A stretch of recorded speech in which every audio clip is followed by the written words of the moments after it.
している読み直しているミキスしたい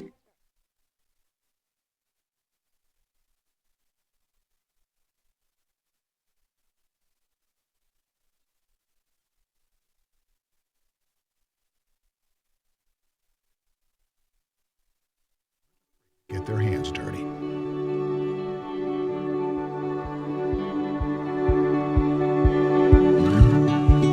A city of makers, entrepreneurs, musicians, artists. A city of laughter, memories, and people who will welcome others in with a cup of heartwarming handmade coffee. A city of people, young and old, working together. People who explore, live, and grow together. But what makes this place special? Being listed year after year as one of the best places to raise a family. Maybe because we have a community recognized for its safe neighborhoods and revered for its low unemployment. A city where adventure is everywhere you look, where you can pioneer your own story. We've opened a new page to write on for the generations ahead. Welcome to Bismarck. Come write your story.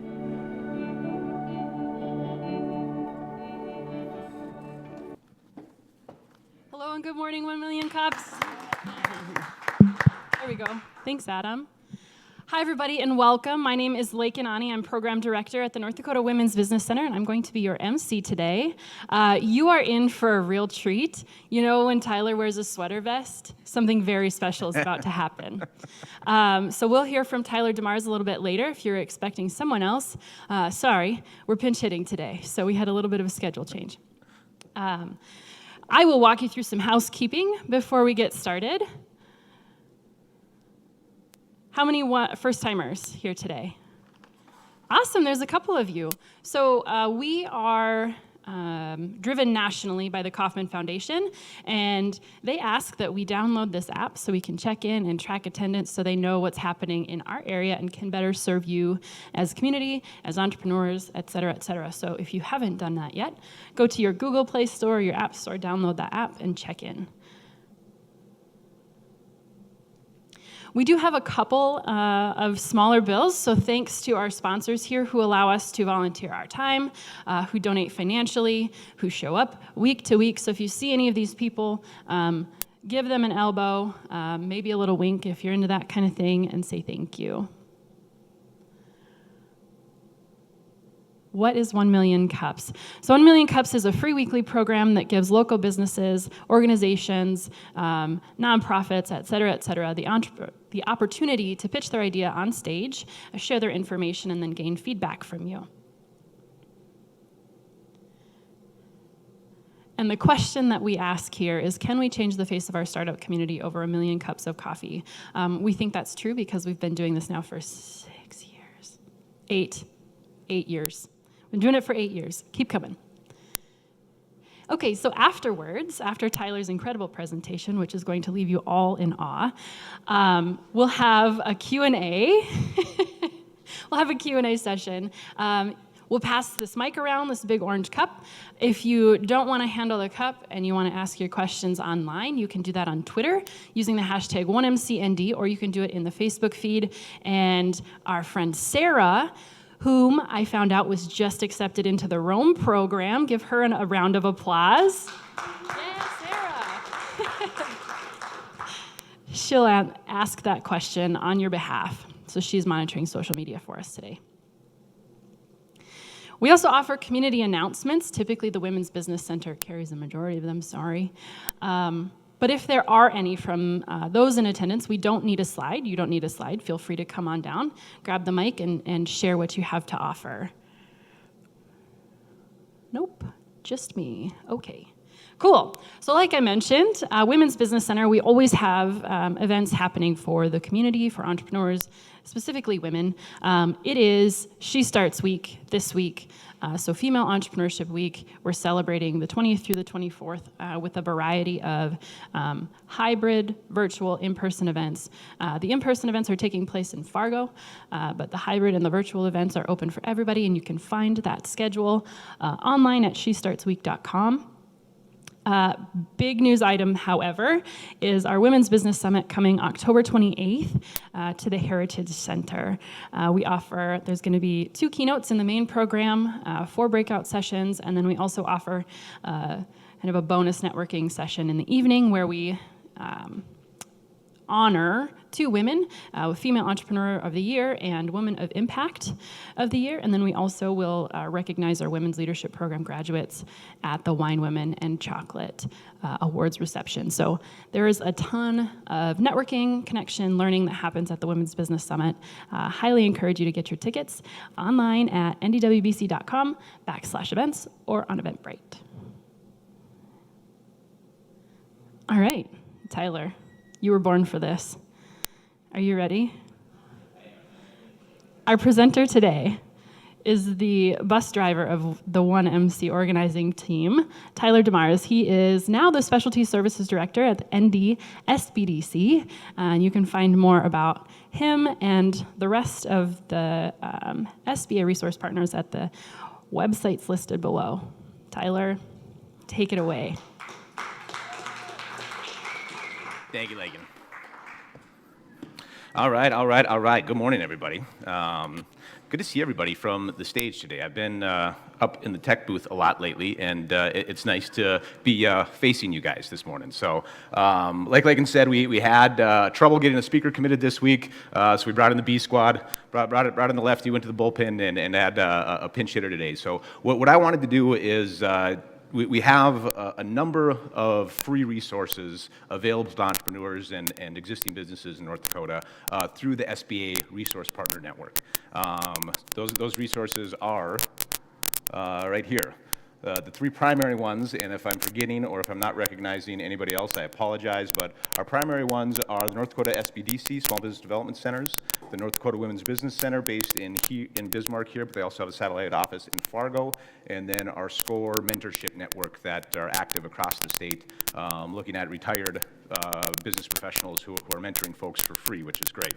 All 3 of these programs are funded primarily by the SBA at the federal level, and then our local partner here, the North Dakota Department of Commerce, also puts money into these programs. So what we do, all 3 of these programs, the ones on the bottom there, the core of what they do is one-on-one business advising to entrepreneurs, startups, and existing businesses, small business owners. So I want to take you through a little bit about how that process works, and then actually go through a little theoretical business advising using 1 Million Cups as a theoretical client. So if you are a business owner, if you're working on a startup, get some questions ready too as we're going through this, because we'd love to almost have this be a collective business advising for anybody in the room too. So with that, I'll get started here. All right, so as technical service providers in the SBA network, what can we do for you? So 2 things we can really do, technical assistance to startups and existing businesses. In that work, there's really 2 areas where we provide value. One is just grounding you in a good process, asking you questions, helping you expose blind spots. When you're looking at starting a business or an existing business, doing a turnaround project, there's just so much to try to digest and work on. We help you take that first bite. Here's where we think we need to focus first. We'll not worry about these other dozens of things we have to do right now. They're there, we'll get to them, but here's step 1, 2, and 3 in getting this going. So a good process is a big part of what we do, but I'd say over half the value we provide is just connecting you to the right resource. Right, so at events like this, where we're connecting folks to other entrepreneurs, that's really valuable. It could be the right marketing consultant, the right accountant, the right attorney, the right IP professional. Connecting to resource and our resource network is really important to us. So I put this other piece in there, collaboration and referrals for business-to-business professional service providers, because if you are a professional service provider and do your own work with other businesses, we'd love to have you on our roster of resources. So when we're connecting our clients to folks, what we always do, our best practice is to recommend 3 to them, and then it's up to them to do the outreach, make the phone calls, write the email, and determine which one of those providers or which one of those consultants is the best fit for them. So if you'd like to be part of that roster and part of the Resource Partner Network, please talk to me afterwards. I'll get you an email address, and we'll make sure we get you in that roster. All right, so what we can do for you. For startups, we do feasibility analysis, startup logistics, business plan development. Financial projections is a really big part of what we do. I would say on the North Dakota Women's Business Center side, they're probably stronger in personal development, leadership development, training. We do that on the SBDC side as well, but our niche is really doing financial modeling. And that's where a lot of our work goes, is helping putting together loan packages for businesses that are going after funding and putting together those projections. We do all of this other work as well, though. So it's not just, that's one of the misconceptions, is that all we do is financial projections. It's a big part of what we do, but all of these other pieces inform that projection, so we have to be working with clients through that. Another piece is that, another misconception is that we only work with startups or people trying to start businesses. Also not true. A lot of our clients are businesses that have been around for a long time and are working on a rebrand or a turnaround project or have a big capital investment to make and need to apply for a loan. So we do a lot of work with existing businesses as well. One thing I'd like to point out, government contracting is a big opportunity in North Dakota. So we have a lot of Department of Defense spending in our state. Unfortunately, we are 51st out of the 51 states and territories in attracting government contracting. So we do have at the SBDC a program called PTAC, Procurement Technical Assistance Center. Dave Kleppe is our guy in town here. Dave's awesome. Then we have Kathy out in Fargo. If you're looking for new revenue streams, government contracting is a good thing to pursue, or a good opportunity to pursue. There's some tedious things you got to get through, of course, working through the government, but that's what the PTAC program is there to help you with, is to work through getting you registered in the system for award management, getting your DUNS number, your cage codes, all those pieces you need to be able to start bidding on projects. So if you're in a business and you're looking for new revenue streams, please consider government contracting as an opportunity, and PTAC is there to help you. All right, what we can't do for you. I would say 50%, well, maybe not 50%, I'm shooting from the hip on that, but a lot of our clients, the first thing they do when they come in is, where are the grants, where are the loans, right? We don't provide grants and we don't provide loans. We help with capitalization strategies and we help secure funding, but we work with commercial lenders and lending partners like the Bank of North Dakota, our regional development counselors. Dakota Business Lending is a really good partner to help us get projects funded. If you're looking for grants for for-profit businesses, I can tell you 99% of the time they're not there. In certain situations, depending on the nature of your business, there could be some there, but don't depend on grants and don't pursue a grant to start a business. Start a business, and if grants are part of your capitalization strategy, awesome, but a grant shouldn't be the reason we start a business. We're talking to clients, we often say when they're hyper-focused on that piece of, I just need to go find some money, we back them up. There's 3 things we need to focus on first, right? Do we have a real market opportunity that we're after? Do we know what we're selling? And is there a customer base for it? Do we have a decent leadership team? Do we have a solid entrepreneur or network around this person that can support that? And 3, does the financial projection pencil out? Can we show that we can pencil out a margin on this? If those 3 things are in place, I am 99% positive and confident we'll get the project funded. So when people are coming looking for loans and looking for grants, those are the 3 areas we really want to see before we're confident bringing that to a funder or a lender, okay? Okay, we don't provide accounting services. We're not accountants and can't do that. We can provide foundational information on accounting and some of the tax ramifications of what legal structure you set up, but we always recommend that you find an accountant to work with and develop that relationship with somebody there. Also, we don't provide legal services. Again, we can provide very foundational information on legal ramifications of starting a business, but we highly encourage our clients to develop a relationship with a lawyer that they can use when needed. With that in mind, we use this acronym a lot. We call it a BAIL team. BAIL team is a group of people that can, 1, help you not get into trouble, but if you do get into trouble, they're there to help you bail out. So BAIL is an acronym that sounds for banker, accountant, insurance agent, and lawyer. So those are 4 people, 4 professional services that almost every business needs at some point. So as you're starting a business, these are relationships you want to have before you need them, right? So be reaching out and have a banker, have a commercial lender that knows you exist and knows your face, knows your name, have an insurance agent on board, of course, an accountant you're going to need, and a lawyer, okay? I'll say one of the things that we want to do when we're setting up or trying to set up a business model for a client is we want to set up a model where they're spending as much time as possible in their highest value activity, right? So if they're really good at selling, that's what we want them to do. We don't want them to be spending 3 hours a day in QuickBooks messing with the books. We don't want them to be doing operations if they're a relationship builder and need to be out there selling whatever product or widget that they're doing. So if they're really good at making stuff, at creating things, we want them in production, not out selling, right? So when we say to connect people to the right resources, we're looking for what are a person's skills, what are their strongest experiences or skill sets, and that's where we want them spending their time. Where they need help, that's where we're connecting them to resources and filling in those skills gaps and experience gaps. So while I say that, spending time in your highest value activities, we're good at helping people with that. Sometimes we're not very good at doing that ourselves. Case in point, fantasy football season started this week, or last week, excuse me. It's great. It's a lot of fun.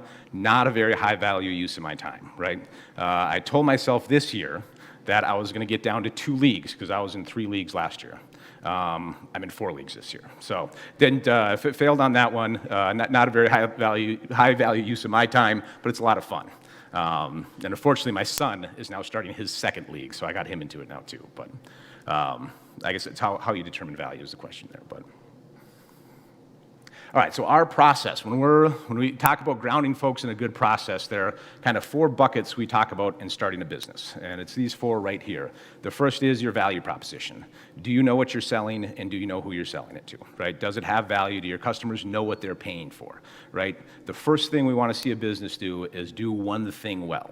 I think a lot of times we see customers start with something, and it's not getting the traction they want, and they just start adding other things to it that are also not getting traction. And so now we're not only not doing one thing well, we're doing a half dozen things not all that competitively. So when we talk about a value proposition, that's the first thing we're looking for is do we do one thing well? Do we provide a service, or do we make one product that's competitive in the marketplace and that you have a good customer base for? Okay, so that's the first thing we want to see.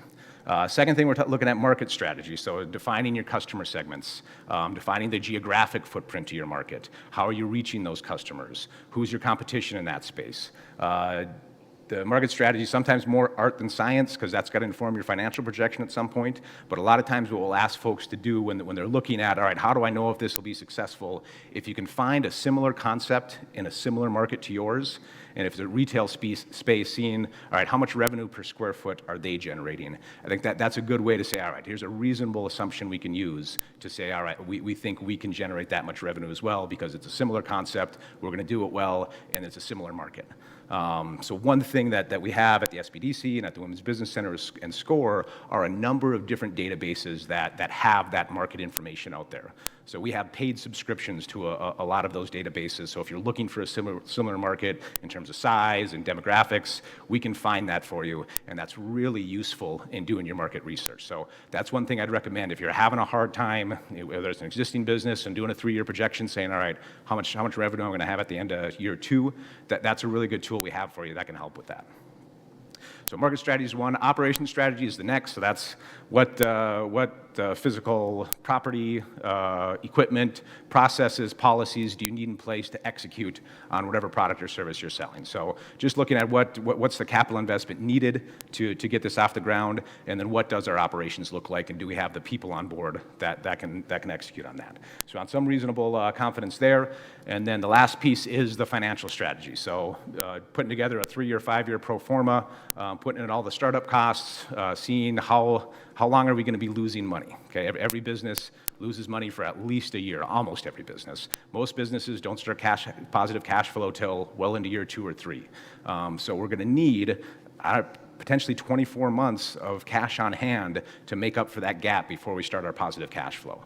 So that's really what lenders are looking for when they're looking at a financial projection, you're trying to get a loan. They want to see that you're not going to get into a negative cash situation before you start positive cash flow. So that's a big part of what we're looking for when we're putting together that financial projection, is how many months is reasonable where we can expect negative cash flow, and what is that end number? How much negative cash flow are we going to have over those 18 to 24 months? We need to make sure we have that much operating capital on hand with some cushion, okay?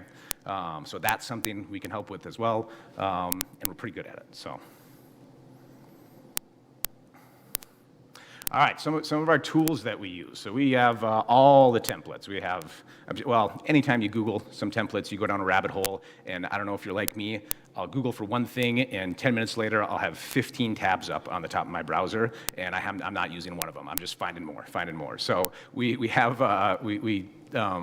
vet those pretty well, and we all have templates that we enjoy using and that we really believe in. So that's something, whether it's business planning templates, financial projection, marketing pieces, we have those for you, and we have well-vetted ones. So if you're going down rabbit holes looking at resources and can't decide where to start, that'd be a good time to talk to us too. Resource libraries. So this is something that happened mostly over COVID. They were there before, but both the North Dakota Women's Business Center and SCORE have these incredible online resource libraries. My friends at the Women's Business Center did a really good job of putting this together over the last 2 years during COVID. So what they are webinars, trainings with templates and resources that you can use after taking those trainings. They're on demand. You can register on their website and get those trainings for free, and then have templates or documents that support you afterwards in working through whatever content you decided to watch. So I'd encourage you, if you want to do a little free learning, check out the North Dakota Women's Business Center Resource Library. SCORE also has a really nice online database of resources. They have live webinars, recorded webinars, courses on demand, and just a number of different modules going from the initial concept of a business all the way to getting it capitalized and launching and sustaining a business. So if you're looking for other resources, score.org is another really, really good website. Oh, sorry. Okay, other tools we use, business planning software. So there's a lot of web-based business planning softwares that are out there. A couple that we use a lot is NLoop and LivePlan is one we use quite a bit. So both the SBDC and the North Dakota Women's Business Center pay for a number of LivePlan licenses that we borrow to clients. The subscription isn't a whole lot. It's only $15 a month if you want to get your own account. But these are powerful tools as well, walking you through the business planning process, and the financial modeling tool they have, especially in LivePlan, is really valuable. So another nice piece with that is you can work collaboratively. If you have partners in it with you or a mentor you're working with, you can give them access to it so they can come in and make comments and help populate some of it for you as well. Same would go if you're working with us as business advisors. You can give us access to it. We can be in there with you and collaborate with you on that business plan. So LivePlan is a really great resource. NLoop is another one that we've seen clients have good success with as well. So again, the last one I'll mention here is the business model canvas. So business model canvas is a one-page document. Here it is right here. This is one we really like using in initial advisings, in turnaround projects, even for internal events or programs that we want to launch. This is a sheet that we use just to kind of brain dump onto one piece of paper, get ideas out of our head and onto this into this document here. One of the things I really like about it, do I have a pointer? Oh, look at that. So when we talk about our 4 buckets of business model development, value proposition, market strategy, operations strategy, and financial strategy, they kind of have it grouped together like that as well. So we look at the value proposition here. All right, and then we're going into market strategy. We're looking at customer relationships, customer segments, and channels. Then we're going into operations strategy over here with key partners, key activities, and resources. And then finally at the bottom, we're looking at the cost structure and revenue streams. So this business model canvas, there's a number of them out there. Strategizer has a really good one. Co-Starters has a great one. There is a cheat sheet on the Innovate ND website that has one with little prompted questions in there. That's a really great one too. But whether you're starting a business, working on a turnaround, or if you're even in a nonprofit starting a new program, this is a really nice tool just to, again, get ideas out of your head and onto a piece of paper so you can start executing on some things.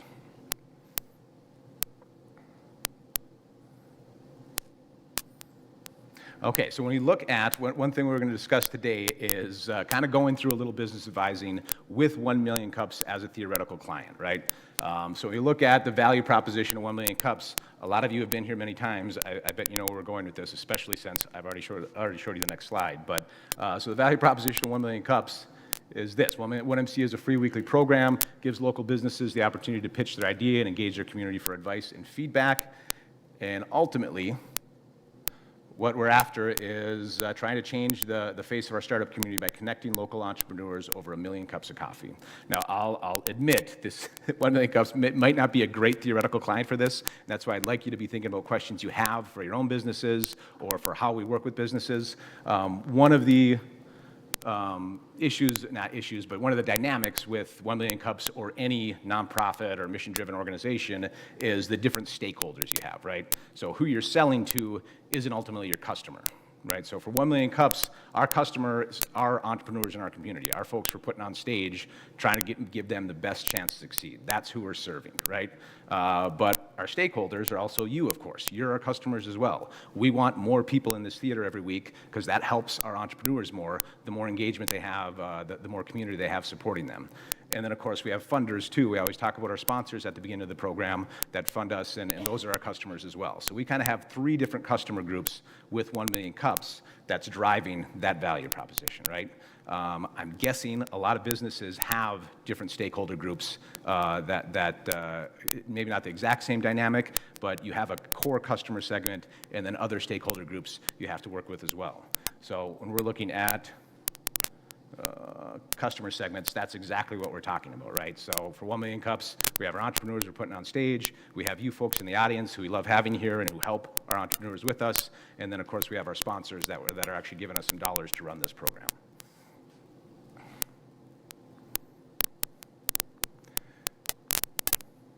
All right, so we populated that value proposition there. Next, we talked a little bit into customer relationships and channels. I wanted to leave some meat on the bone here so that we can have some Q&A and talk through some of this a bit. So with that, I think we'll open it up to Q&A.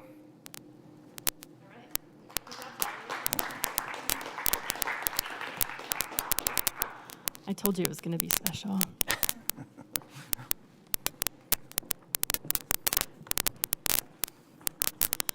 Okay, Brian. There you are. Hi. Brian's going to be our mic runner today. So if you have a question, like Tyler mentioned, feel free to raise your hand. You don't have to be a business owner. Maybe you just have a question about business in general, or you have a friend who's in business, or you're just curious and want to know more. Feel free to reach out again in the audience or online. Twitter, Facebook, #1MCND. Go ahead.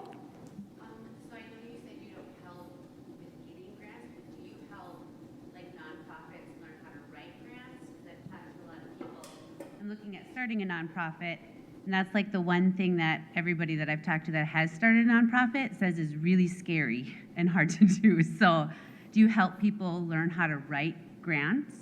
Yeah, absolutely. So a nonprofit still needs a financial projection, right? You need to fund your work. Your customers are those foundations or government entities that want to support your mission. But then in the same way, you have your stakeholders that you're serving through the nonprofit. But you need a revenue stream, a cost structure. You need the same pieces that a regular business would need. And we have agency from our funders to be able to help nonprofits as well. So. So I'm like writing my business plan now for it, and I feel like that's because I've started a business, a for-profit business, and have done that, but trying to figure out a financial projection for a nonprofit is like impossible to me because you don't know, like I don't know what grants I can write or what's available. Yeah. And I don't know exactly how many people I'm going to help. I've talked to my demographics, mostly going to be recovery and people that are struggling with mental health issues. Mm-hmm. And when I call all the people in the community, they're like, this is something we need, this is great, we can help a lot of people, but there's no like numbers, like, oh, we can refer 10 people, or we can, so finding that balance is really hard for a nonprofit. It was way easier for a for-profit business, but Yeah. Do you have any advice? Well, first, thanks for starting and working on that mission, because I know over the last 18 months, mental health and addiction is a much bigger issue, so it's needed. I'll validate that. The big thing with nonprofits is how do you get unrestricted funding, right? So what we mean by that is when we're applying for grants, you have a specific scope of work attached to the grant and attached to the dollars. And typically there aren't operating dollars or overhead money in there, so you have to find other funds that are unrestricted. So a lot of times what nonprofits will do, they'll find some anchor grants that are gonna fund their programs, but then they'll also go to the community that they serve, similar to what we do with our sponsors, and ask for some sponsorship from private entities that they can use for unrestricted funds, so you're not always tied to that grant cycle. But yeah, if we were to reach out to either Laiken at the WBC or us at the SBDC, we'd talk through that and look at, all right, where are our different revenue streams, potential revenue streams, what do we need to fund this work and the services we're providing, and help you put together that capitalization strategy. But, Yeah.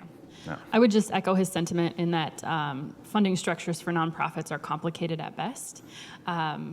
But like he also mentioned, we do write for a lot of grants. So when it comes down to the action, we're happy to walk you through that. We also have a tool, I don't remember what it's called offhand, but we do have a tool that searches grants nationwide for different, what's it called? Thanks, Tyler. Yeah. Grant Station is what it's called. So we do have that tool in our back pocket that could help you locate some of those grants when you're ready to write for them. But yeah, Tyler's right. The unrestricted funding is where the challenges come in. Anybody else? There, we've got one.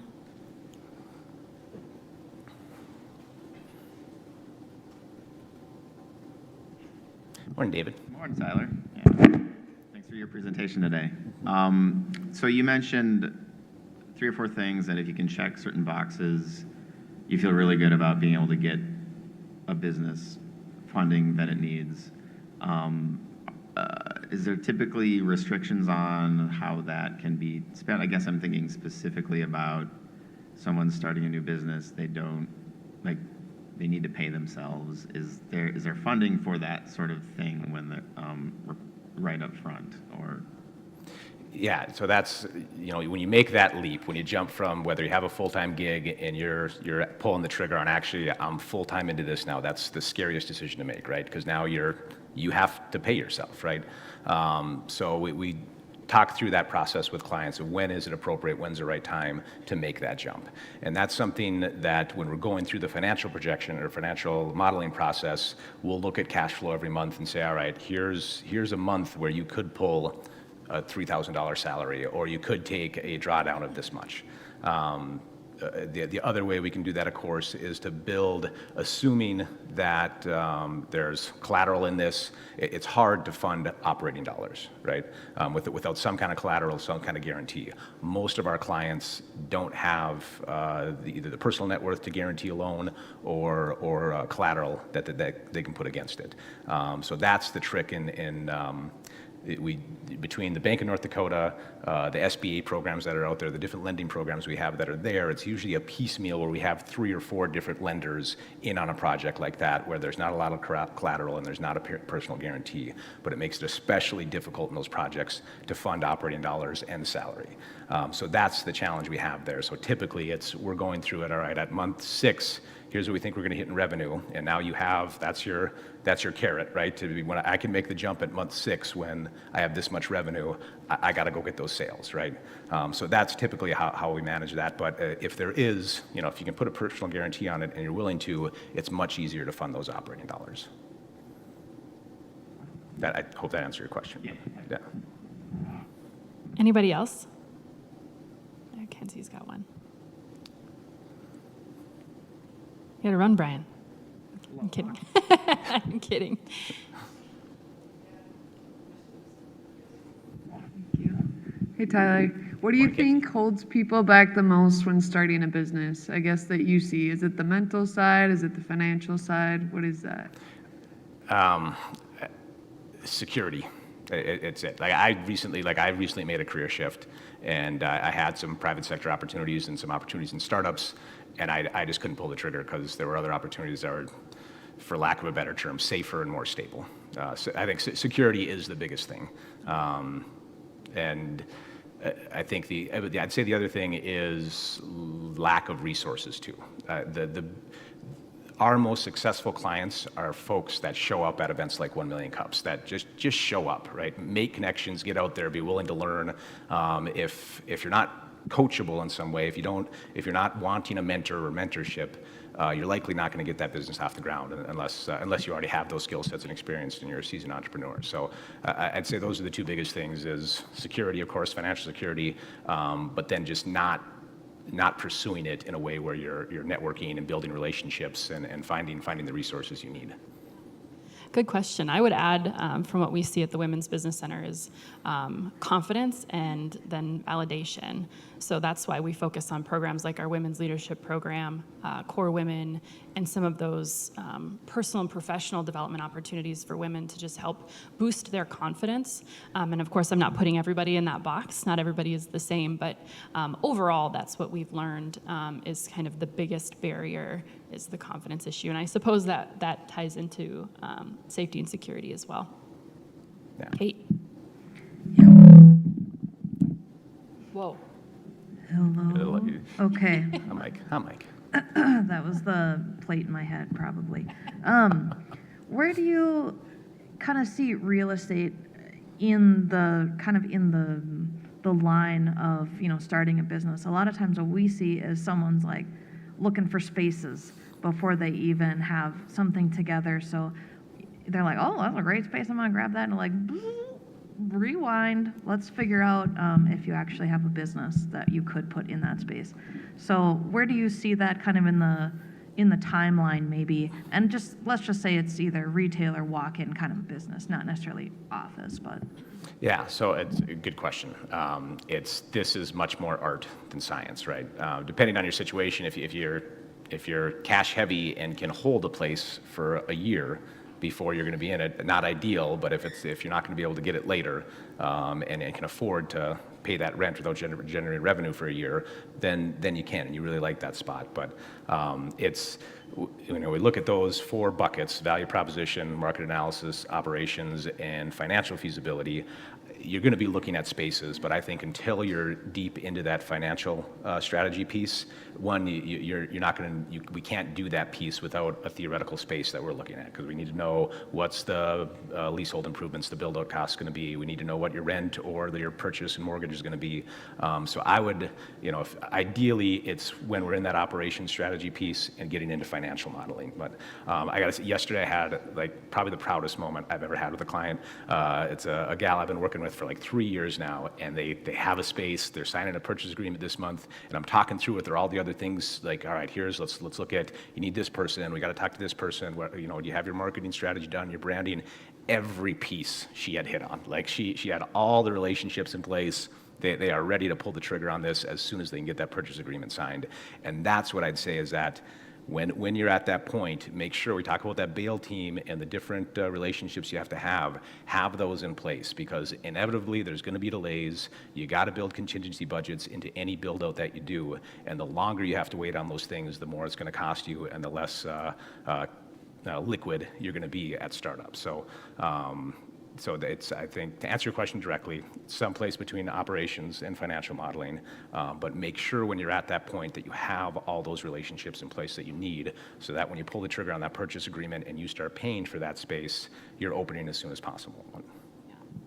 Good question, Kate. And before we move on to Kayla, that's one thing I wanted to point out is that we are not the only resources at your hands. So we have the Bismarck-Mandan Chamber EDC is also crucial to help businesses, not number one, recruiting, but also with employees. Ross can talk more about that. He's at the back and would love to bend your ear, I'm sure. And then we also have our friends with the Downtowners Association who help specifically with the downtown area business development. So, and then also with the City of Mandan with Ellen Huber. So there are folks at your fingertips with lots of free resources and time and passion to help you get started. Go ahead, Kayla. Okay, so a lot of these startup entrepreneur-minded people are like big dreamers and thinking in the abstract. how much hand-holding and or cheerleading do you have to do to make sure they check all these, you're talking about buckets and you got forms and there's all kinds of things to do that aren't necessarily the realm we like to deal in. So how much do you like get involved in that process? And then you just said like 3 years. How long does it usually take for somebody to? Kayla, I have no idea who you're talking about. That talks in abstracts and yeah. So we can work with clients one time, connect them with some resources, make some recommendations, and send them on their way. We can work with you every other week, every month, every other month, over weeks or months or years, all the way up to, like at the Women's Business Center, they have incubation offices, so they offer incubation space for folks. In terms of hand-holding, the problem with offering free services is your bandwidth is always limited, right? Like we're always stretched thin. So if a client is getting high maintenance, we'll just assign homework and say, get X, Y, and Z done, reach back out when you've gotten these things done, and then we can do some asynchronous communication before we're spending time with them again. And so that's typically how we handle that, is just, I think from the Women's Business Center side, Yeah, everybody's a little bit different in how much attention they need, but we try to focus really hard on not wanting the business more than the client wants their own business. So we have to put that onus back on them, so we can give them tools and resources, but they're the ones who need to do the work. And if you need an accountability buddy who checks in on you once a week or once a month, communicate that with your counselor, and we can make that happen for you. But you still have to do the work. Maybe along those same lines, how would you define like the ideal client coming through the door in terms of their preparation or their mindset? What would, and does that ever happen? No. Just somebody who's willing to show up. That's it. Somebody who's willing to be coached and who's can be vulnerable and say, I don't know. That I think the most frustrating client is the client who knows everything, right? And we'll meet with that person, but I'll talk with them for a half hour, 45 minutes, and I'm not sure what I can do for you. It sounds like you have a good handle on this. How can I best support you? And sometimes those clients just want to take your time, right? And that's okay. So I think the ideal client is, like, ultimately, same with 1 Million Cups. We want to give everybody access to entrepreneurship and to business ownership, right? The folks that know everything, there's probably a reason they know everything, or they're highly experienced and highly skilled. Love talking with those folks, love learning from them probably more than anything. But really, our ideal client is the ones that wouldn't have access to entrepreneurship without some of the services that we offer. That's why we do this work. And so that, I guess, that their personality and skill set makeup could take a number of different textures there, but those are the best clients, I think. Well done, Tyler. Thank you. I agree. Go ahead, Sarah. Hello, so we got one from online. Jasmine Peterson asks, at what point is a person ready to reach out to the SBDC? How far along in the planning stages do you like your clients to come in? Everything, if you have some scratched out on a napkin that you did at a bar, that's the best time. The sooner the better, I think. So Jasmine, even if you're thinking about something, now's the time to reach out. So, but at any point in the process, you can. But that's the best time. Yes, I agree. This is easy. Tyler, you're doing so well speaking for all of us. Anybody else? I've got one. Go ahead. As your organizations, how do you measure success? It's good. Ooh. Yeah. Do you want to go first? I can go first. Yeah, I just got done writing all about it. So we measure success in a variety of ways. In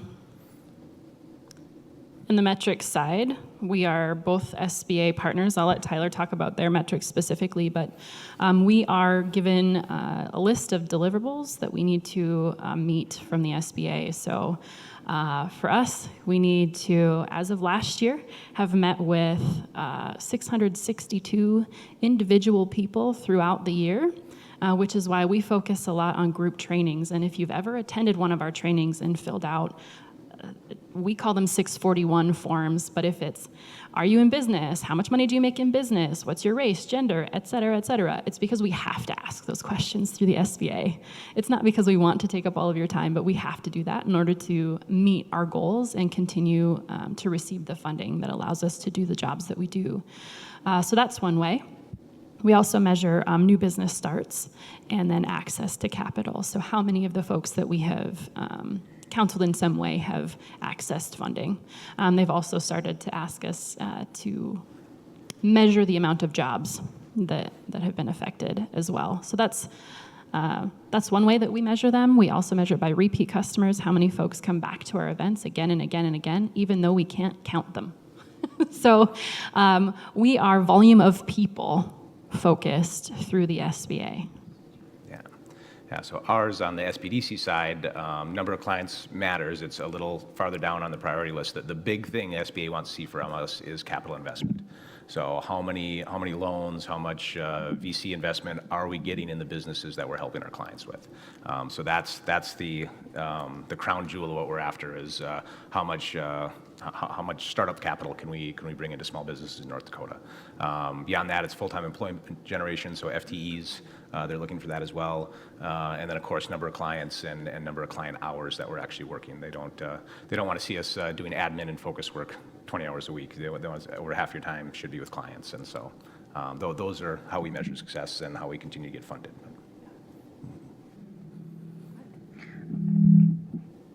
Doesn't like you, Kate. It's because you're sitting where you're sitting. I think that this is clearly user error, Kate. Yeah. I don't know how to use the big mug. I guess maybe I'm curious generationally what you see in entrepreneurs. I would think that maybe like a baby boomer entrepreneur might need different things from a millennial entrepreneur or something like that, or might have a better handle on technology versus relationships or something. Have you seen shifts, or do you see generational things in entrepreneurs that come in to see you? Again, maybe younger people need some security, maybe baby boomers do, or they want to retire. I mean, I feel like that they'd really approach it maybe a bit differently, but what do you see generationally in entrepreneurs? Yeah, from folks, within 10 years of retirement, those are mentors, right? Those are folks we're leaning on to help our clients and build relationships with them. I think there's a lot of entrepreneurial interest from like high school students right now.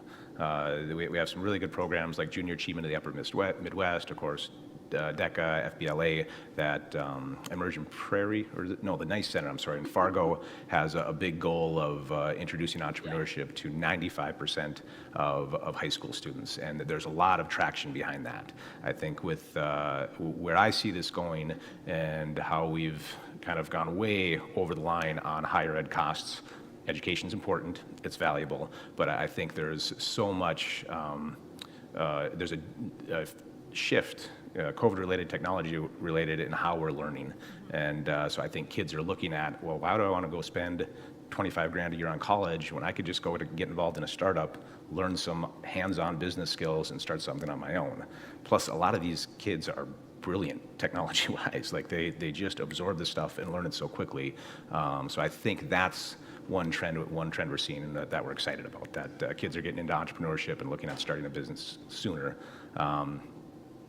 Beyond that, I don't know if I have a whole lot of insight into that. Yeah, I would agree with you, Tyler. I think just in general, the landscape of the workforce is changing, and the value that we see from employees or what employees value is changing. And maybe Kate, Don, Ross, you all can lean into this if you have other things to add, but freedom is becoming more and more important to the younger generation. They want the flexible schedule, the ability to make decisions on their own, travel, experiences. They're less focused on being in an office or at a desk, from this time to that time, and being visibly seen in their workspace. So entrepreneurship is really appealing in that way. And we're seeing younger clientele, a lot of mothers who maybe left the workforce during COVID. I think I've said it before, 4 million women left the workforce in COVID, and they're not returning as quickly as the male population who left. And that's largely due to childcare. So they're looking for ways now, how can I take care of my kids and bring in an income to support the household? So they're leaning towards entrepreneurship in that way as well. So high school, college age kids, younger mothers, I think is what we're seeing a lot of. As far as the older generations, we honestly don't see very many of them come in looking to start a business.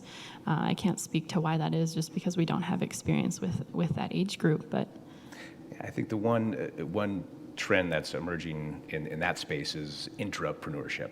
So that's entrepreneurial activities within an established organization. Good point. And their entrepreneurship is a whole field of practice right now that's driving organizational efficiencies and growth, and kind of that second or third generation of scaling that a business has to do after it gets larger and mature. It helps to drive healthy organizational culture too, because a big part of that practice is giving your employees agency to act like entrepreneurs within the organization, within some reasonable parameters. But go ahead, Don. So this is more of a comment, not such a question, but when I started a business 17 years ago, and brand new kind of concept to the area, or Bismarck, Mandan at least at that time, and I had my own event planning business. And I used SCORE, and I, had a mentor and stuff, but it was kind of a foreign concept, so I didn't have the best mentor. So I just want to thank you guys for doing the work you do, because it's excellent work, and I keep coming back to, and I think to myself, oh, if I had a Laiken and or Tyler or anybody on your staff, how much more successful my business would have been, because I would have had, people to lean on that I could have really asked questions to, and had all those resources at my fingertips. So this is really fantastic, and I can definitely see why entrepreneurship is succeeding at the level it is because of the programs you guys provide. Thank you. Well, and likewise to the Bismarck Downtowners. You guys, if you would have had a Bismarck Downtowners, it would probably help too. But yeah. If you want to go fast, go alone. If you want to go far, go together, right? And that's what we're here to do. That's good. Go ahead. Hogging it. Is it on? Okay, there it is. So you kind of talked about accessibility for people looking to get into, a lot of times we see the same family names on the billboards around town. So what are you doing to make it easier for people to kind of get into this entrepreneurial? Yeah, so my position, actually my new position with the SBDC, I'm Specialty Services Director, and I'm tasked in two areas. One, I provide support for PTAC. That's why I gave the shameless PTAC plug here. But also the bigger chunk of my job is working with underserved populations. So our immigrant community, our socioeconomically disadvantaged folks, helping with business development in our reservation communities. So we have a hyper focus on that right now, and a lot of that is just foundational knowledge. So that's our first track in attacking that, is just getting in those communities and getting face to face with these folks and putting classes together and cohorts together. So that's my focus, or how we're attacking that. But one of the ways, or some of the ways that we do that, we also focus on underserved populations. We focus more specifically on rural services, which is why we've turned more to a virtual format.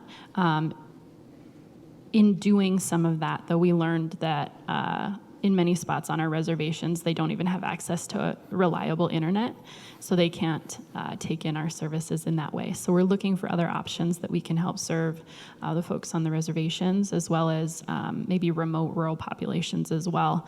The other thing is low cost, no cost training, business advising, that kind of thing. So if a client does come to us, for example, the Women's Business Summit, this is not an invitation for everyone, but if cost is a barrier of entry for you in any of our in our events, we do have some resources available to offer scholarships, so that is not a barrier for those folks.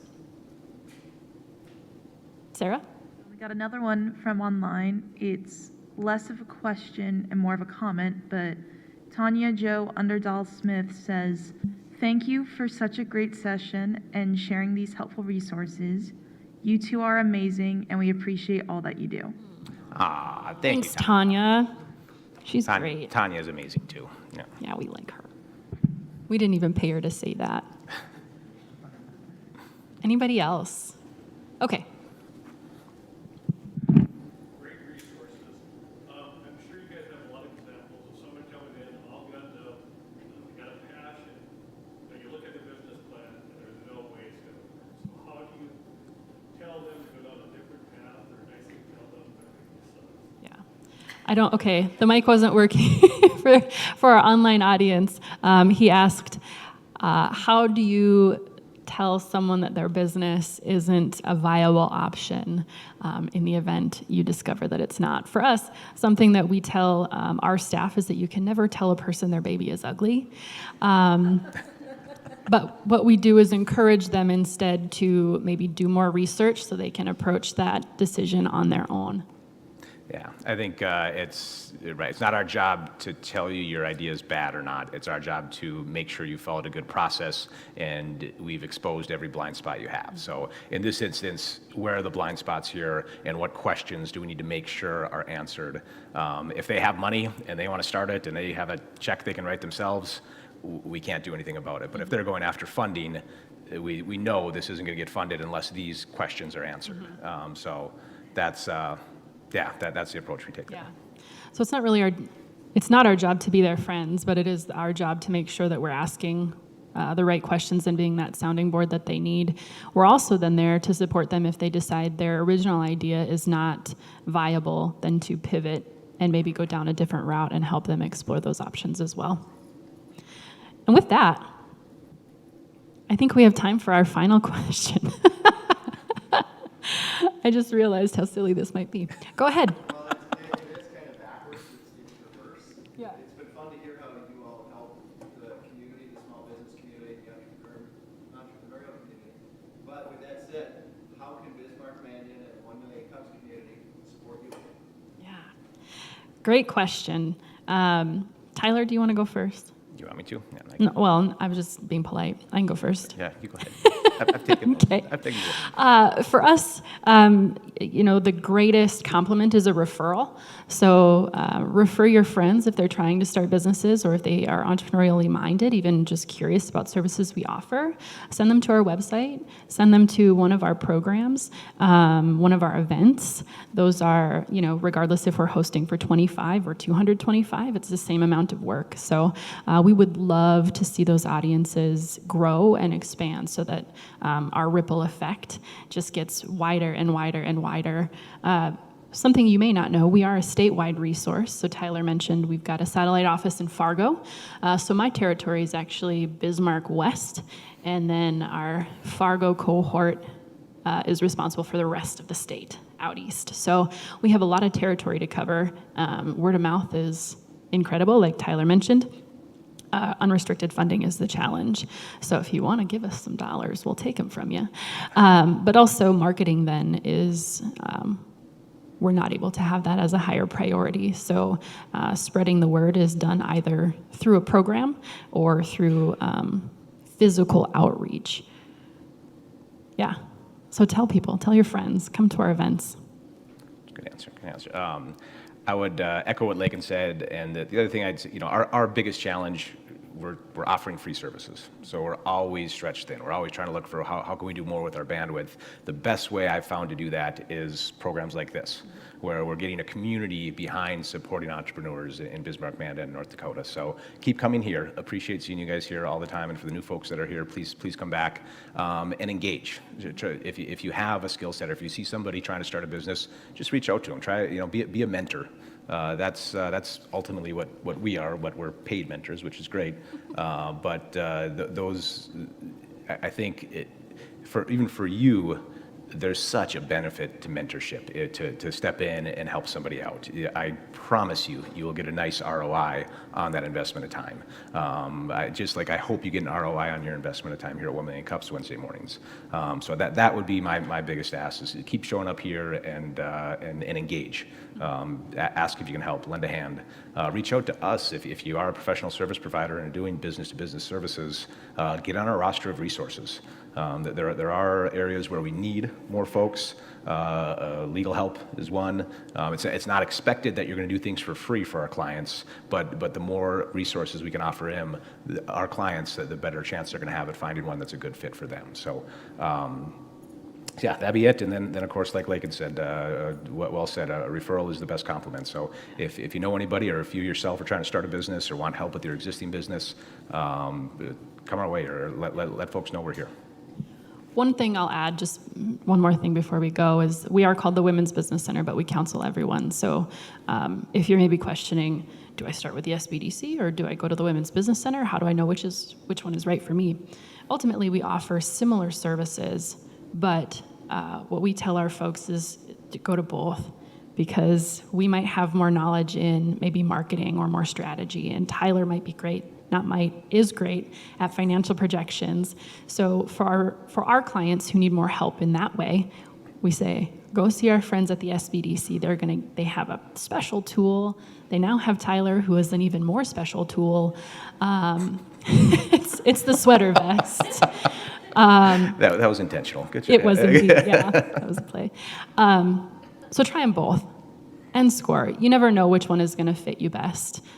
It's similar with the bail team. Yeah, absolutely.